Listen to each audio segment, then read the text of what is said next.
Hey everybody, just here to talk about my new family clone that I got. Well, in this case, NES, SNES, and Genesis clone. Um, as some of you may have already seen before, with some other videos on YouTube, with some reviews. The RetroN3, or the RetroN3, however you want to say it, is a new device from Hyperkin. Um, it is a clone of the NES, Super Nintendo, and Genesis systems. And just got this in from one of my friends on the Digital Press forum site. And just going to take a minute to unbox it and going to do a couple compatibility tests. And as you can see, box opened up, comes with the system itself, two wireless but yet terrible controllers, of which we're going to ditch as soon as possible. And I'm going to tell you why in just a second. If you actually look at the box when you open it, clearly tells you it comes with two wireless controllers. The big thing is it comes with S-Video, which for the SNES and Genesis ports are great. It doesn't work with the NES for S-Video. As with when the NES actually came out, there was no S-Video anyway, but you can use composite, which is what you'll have no other choice but to use for your NES. And then you do get the 6 controller ports, which is the main thing that I love about this system. Remember I told you these 2 controllers were terrible. The great thing about this system is you can use 2 NES, 2 Super Nintendo, and 2 Genesis controllers with the system itself. So if you don't have a Super Nintendo or Genesis, or you have a Nintendo and just don't have the other 2 systems, it's a great way to get back into retro gaming if you don't feel like buying each individual system. Keep in mind, this is a clone system. It's not 100% compatible with all the systems. As always, you're going to see some games that just don't play with the clones. Same thing applies to this one. But like I said, let's go ahead and get this unboxed, and we'll do a couple of tests. And here we have the system out of the box. Once again, your 2 crappy and kind of flimsy sounding controllers. Once again, don't get this system to use these controllers.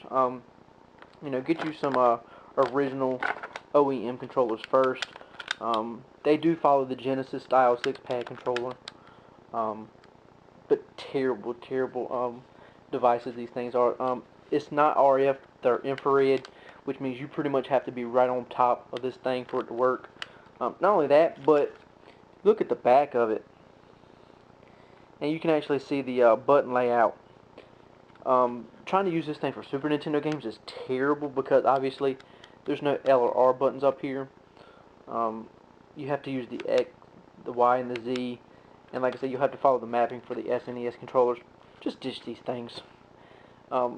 Here's the meat and potatoes of what you got right here. You've got the RetroN3 console itself. Obviously, you've got the ports for the 3 different systems. You've got the power to the left and the reset on the right. Your toggle switch is going to be a knob in the middle, of which you can switch between the 3 devices you want to use. Obviously, Hyperkin asks that you don't do it while the system is on, so if you want to switch in between systems, make sure you turn the device off first. As you can tell, I just want to go ahead and put this down. NES is on the far left, Genesis in the middle, SNES on the right. Next we have the power plug. Actually a decent looking plug. It actually looks fairly similar to your SNES or NES power adapter. It's not one of those cell phone looking adapters like you see with some of the other clones. But good size power adapter. Still hate the fact that they're blocks. Why they can't just find a normal plug, I'll never know. But it is a decent sized power adapter, so you'll probably need a surge protector of some sort to plug it into if you only have one outlet available, obviously. System does have an S-Video cord that comes with it, which you will want to use, especially if you're using an HD TV. You're going to want to use this S-Video cords on your HD TV. Like I said, for your SNES and Genesis games. Once again, this does not work with the NES games. Finally, got your composite cords, yellow, white, red, video, audio left, audio right. This is primarily for your NES games. The one problem I don't like with the system, pretty much if you want to switch between an NES game and an SNES and Genesis game, you're going to have to unplug the composite so that it uses video, or vice versa, depending on what you're switching from. Just because, like I said, the NES doesn't use S-video, so if you try to, you're not going to get anything. At this point, I want to go ahead and get the system set up, and like I said, I've got a few games I just want to test out.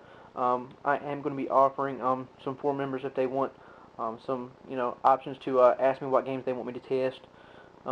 Obviously, I don't have all the games of all the libraries, so I'm only going to test the ones that I specifically have. But obviously, there's a couple games that I'm not going to be able to test, just because I have so many and just because I don't have the time. So if you have any requests as to what game you want to see, played on the system, send me a link, send me an IM on the forums. I'll be more than happy to check it out for you if I've got the game. Obviously, like I said, can't test it if I don't have it. But we're going to go ahead and set this up, and we're going to do a couple of tests.